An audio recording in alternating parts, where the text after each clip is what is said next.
Dalam sejarah Perang Dunia Pertama, nama Jenderal Erich Ludendorff terkenal sebagai seorang tokoh militer yang memiliki keberanian dan strategi yang luar biasa. Ludendorff lahir pada tanggal 9 April 1865 di Krusonia, dekat Poznan, Polandia, dan anak dari seorang kapten kavaleri yang miskin dan seorang ibu aristokrat keluarga militer. Ludendorff dididik di Korps Kadet dan menjadi seorang perwira infanteri. Kehebatannya sebagai perwira membuatnya dipromosikan secara cepat ke staf umum, di mana ia mendapat peran penting dalam revisi rencana Schlieffen. Saat Perang Dunia I meletus pada tahun 1914, Ludendorff ditugaskan sebagai kepala staf Korps 7 dan berhasil merebut Liege dalam waktu 10 hari, sebuah prestasi yang mengagumkan.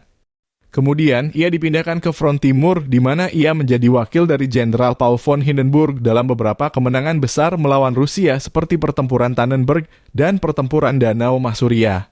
Hindenburg dan Ludendorff dipanggil kembali ke Berlin pada tahun 1916 untuk menggantikan Falkenhayn sebagai pimpinan tertinggi pasukan Jerman dan membentuk diktator militer atau duo tidak terkalahkan. Dalam perannya sebagai pimpinan tertinggi, Ludendorff dan Hindenburg mengambil alih kendali penuh atas kebijakan militer dan politik Jerman serta memerintahkan sistem perang total dan penggunaan kapal selam tanpa batas.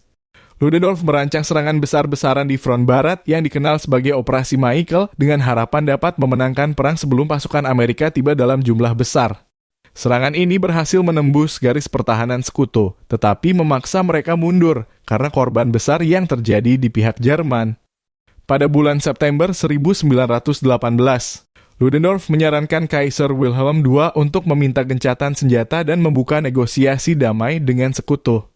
Namun, ia menolak syarat damai yang ditawarkan oleh sekutu dan menyerukan perlawanan lebih lanjut.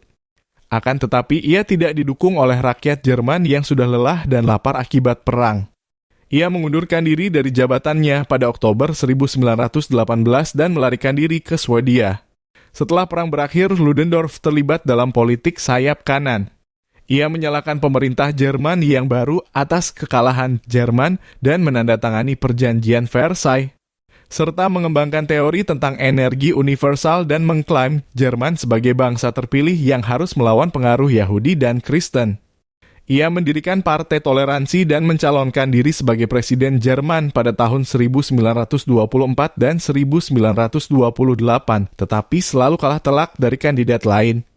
Ludendorff menghabiskan sisa hidupnya di sebuah villa di Tutzing, Bavaria bersama istrinya, Mathilde, dan meninggal pada tanggal 20 Desember 1937 karena kanker hati.